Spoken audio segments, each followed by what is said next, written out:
ba't ganon? Hayaang buksan ang isipan.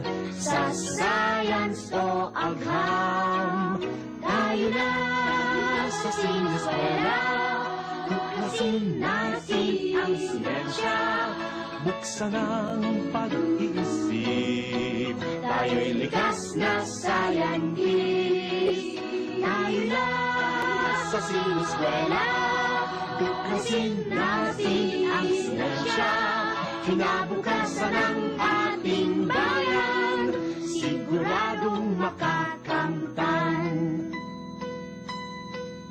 Sa daigdig ng agham, tuklasin ang kaalaman.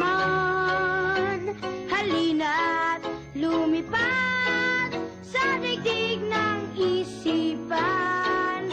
Tayo na sa siniskwela.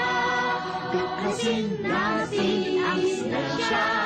Kinabukasan ng ating bayan, siguradong makakamtan.